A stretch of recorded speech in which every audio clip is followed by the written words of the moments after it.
لہٰذا اتنی عظیم عبادت کے بعد اللہ تعالیٰ یہ فرماتے ہیں کہ بے شک ہم بہت معاف کرنے والے اور بہت رحم کرنے والے ہیں۔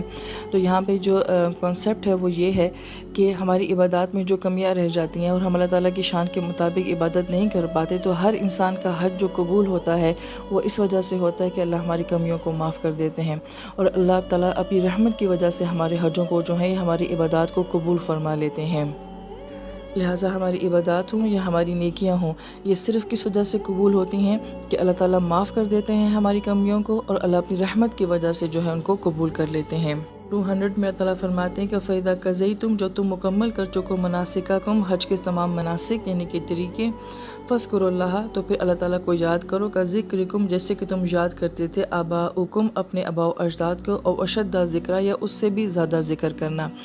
مشرکین مکہ جو ہوتے تھے ان کا یہ دستور ہوا کرتا تھا کہ وہ اس مقام پہ اپنے آباء و اجداد کے جنگی قصوں کو، ان کی کہانیوں کو جو ہے بڑے فخریہ انداز میں بیان کیا کرتے تھے اور شاعری کیا کرتے تھے، اور شاعری میں بھی جو ان کا یہی فخر ہوتا تھا کہ ہمارے آباء و اجداد نے اتنی جنگیں لڑیں اور وغیرہ وغیرہ۔ یہاں پہ اللہ تعالیٰ یہ فرماتے ہیں کہ بجائے یہ کہ یہاں پہ بیٹھ کے تم اپنے آباء و اجداد کے قصوں کو یاد کرو، یہ وہ مقام ہے جہاں پہ تمہیں اللہ تعالیٰ کو بہت یاد کرنا چاہیے۔ تو جس شدت کے ساتھ تم ان باتوں کو یاد کرتے ہو، بجائے یہاں پہ ان باتوں کو یاد کرنے کے میری یاد ہونی چاہیے۔ لہٰذا یہ جراثیم پہلے بھی لوگوں کے اندر موجود تھے کہ ہمارے بڑوں نے یہ کیا، ہمارے فلاں نے یہ کیا، اور اس کے اوپر فخر کرنا۔ آج کا مسلمان اگر اس آیت مبارکہ کو دیکھتا ہے تو ہو سکتا ہے کہ شاید وہ یہ نہ کرتا ہو، کیونکہ ہمارے بڑوں نے تو جنگیں لڑی ہی نہیں ہیں، یا ان کے کوئی ایسے قصے کہانیاں نہیں ہوں گے، یا شاعری ہم نے نہیں کی ہے۔ لیکن آج کا مسلمان کیا کرتا ہے؟ وہ میڈیا کو ڈسکس کرتا ہے، وہ سیاست کو ڈسکس کرتا ہے، وہ ٹیکنالوجی کو ڈسکس کرتا ہے۔ لہٰذا ہمارے موضوع یہ ہوتے ہیں۔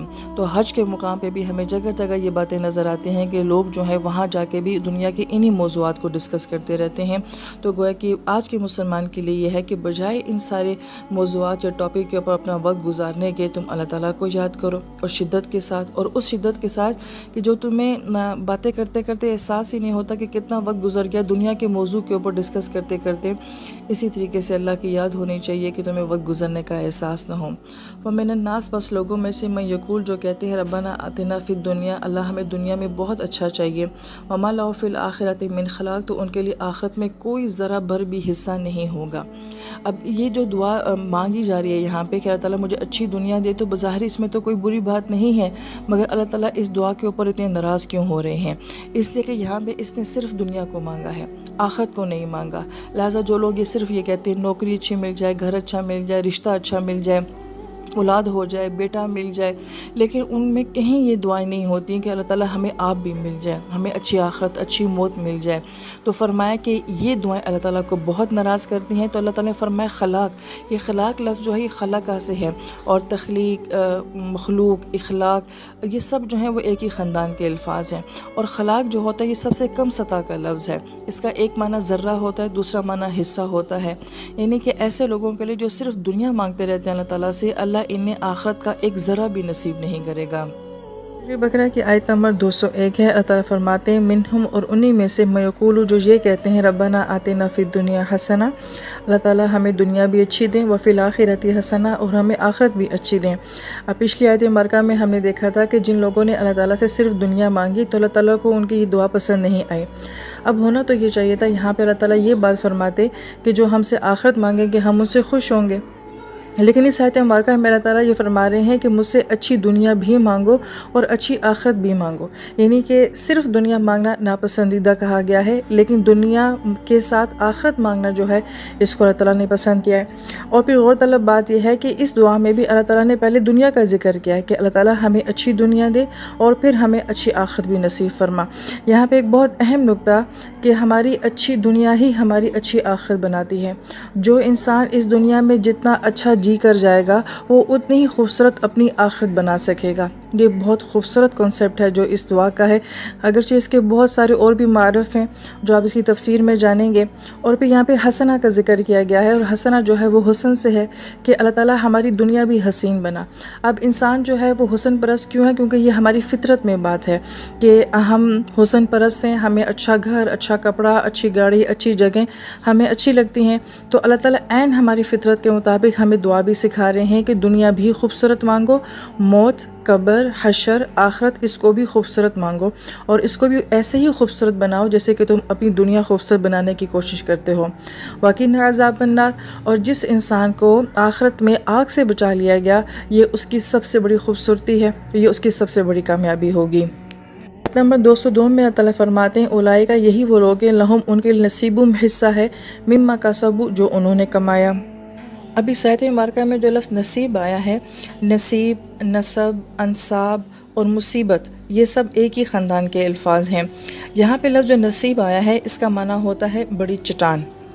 کیونکہ جب انسان صحرا میں ہوتا ہے تو وہاں پہ اس کو سوائے صحرا کے اور کچھ بھی نظر نہیں آتا، لیکن جب صحرا کے مسافر کو کوئی چٹانیں نظر آنے شروع ہو جائیں تو اس کے اندر ایک امید پیدا ہوتی ہے کہ یہاں پہ کہیں پانی ہوگا یا آبادی ہوگی، لہٰذا اس کا ایک معنی تو یہ ہو گیا۔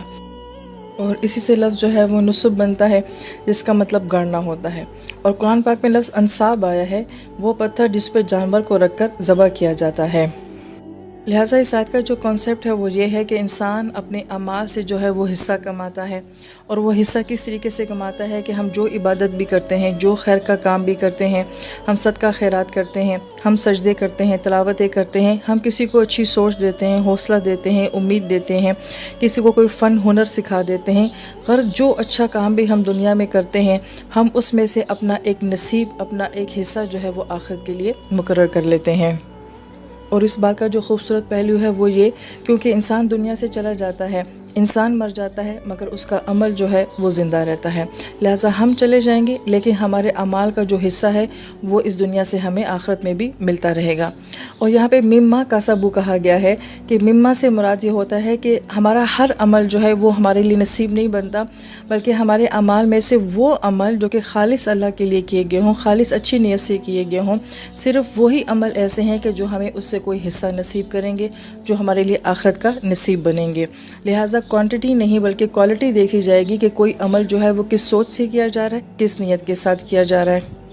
پھر اللہ تعالیٰ فرماتے ہیں واللہ سریع الحساب، اور اللہ تعالیٰ بہت جلد حساب لینے والے ہیں۔ اس بات کا اس آیت کے ساتھ کیا تعلق ہے کہ اعمال کرنے میں جلدی کرو، موت بہت جلد آ جائے گی، تمہارے پاس مہلت بہت کم ہے، وقت ختم ہو رہا ہے، ہر آنے والا دن ہماری زندگی سے کچھ نہ کچھ کم کرتا جا رہا ہے، جوانی ہمارے ہاتھ سے جا رہی ہے، صحت ہمارے ہاتھ سے جا رہی ہے، حالات ہمارے کنٹرول میں نہیں رہیں گے، آنے والا وقت کیسا ہو ہم نہیں جانتے، جو ہم آج کر پا رہے ہیں ہم کل کر سکیں گے کہ نہیں کر سکیں گے، اس لیے عمل کرنے میں، اپنا نصیب کمانے میں جلدی کرو۔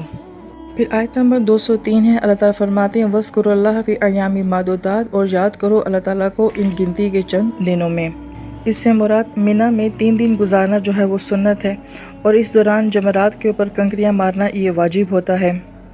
تعجل فی یومین فلا اسم علیہ، پھر جو شخص 2 ہی دن میں جلدی چلا جائے اس کے اوپر بھی کوئی گناہ نہیں ہے۔ ومن تأخر فلا اسم علیہ، اور اگر کوئی 2 دن کی بجائے 3 دن وہاں پہ رکنا جائے تو اس میں بھی کوئی گناہ نہیں ہے۔ یعنی حج کرنے کے بعد اگر کوئی 12 تاریخ تک جو ہے وہ منی میں رکتا ہے اور پھر چلا جاتا ہے، اس کی بھی اس کو اجازت ہے، اور اگر کوئی 13 تاریخ کو بھی وہاں پہ رکنا چاہتا ہے تو اس میں بھی کوئی مسئلہ نہیں ہے۔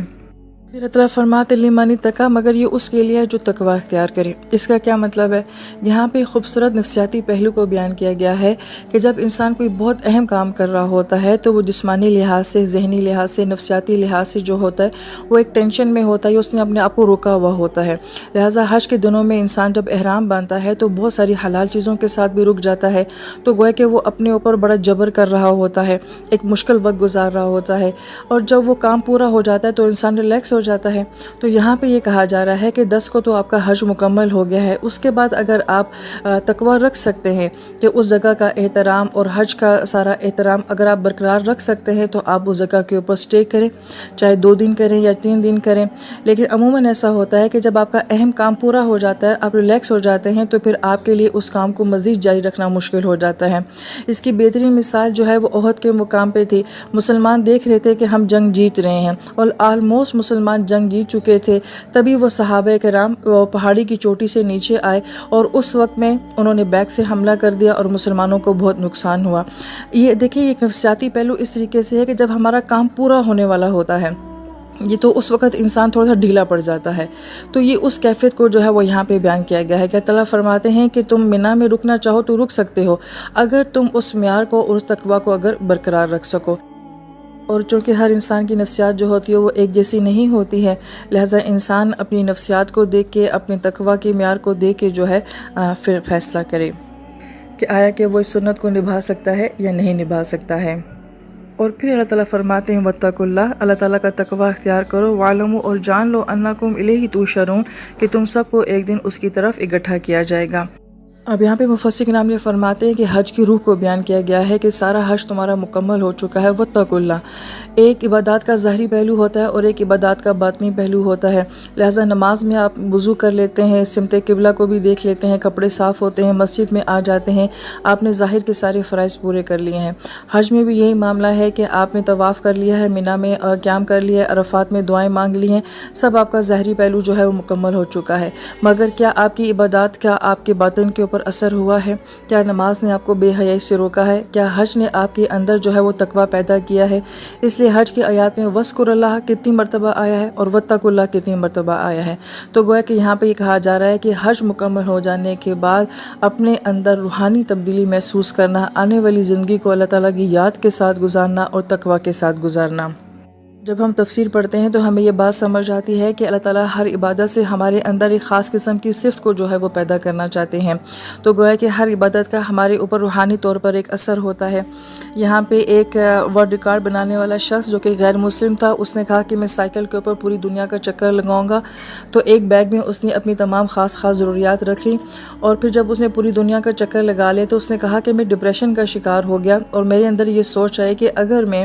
یہ 3 ماہ جو ہے اپنی بہت ساری چیزوں کے بغیر بڑے اچھے طریقے سے گزار سکتا ہوں، تو پھر میں نے اپنی زندگی میں اتنا سب کچھ کیوں جمع کیا ہوا ہے؟ لہٰذا اس نے اپنا جتنا بھی ایکسٹرا سٹف تھا، اپنی چیزیں تھی، سب کچھ جو تھا اس نے اپنی زندگی سے نکال دیا۔ گویا کہ ایک غیر مسلم کو اپنی اس جرنی سے، اپنے سفر سے جو ہے یہ ساری بات سمجھ آ گئی۔ اسی طریقے سے حاجی بھی تو یہی سفر کرتا ہے، اور اس میں وہ سب کچھ چھوڑ جاتا ہے، اپنا وطن چھوڑتا ہے، اپنا گھر چھوڑتا ہے، اپنے رشتے ناطے چھوڑ کر جاتا ہے، اور بہت کچھ احرام کی حالت میں اس کے لیے باقی حلال چیزیں بھی جو ہیں وہ حرام ہو جاتی ہیں، اور اس طریقے سے وہ 10 دن گزارتا ہے۔ تو اللہ تعالیٰ یہ پریکٹس ہمیں کیوں کرواتے ہیں کہ اگر تم اتنے دن جو ہے ان چیزوں کے بغیر رہ سکتے ہو، تو پھر ہم لوگ حج سے واپس آنے کے بعد ان چیزوں کے بغیر کیوں نہیں رہتے ہیں؟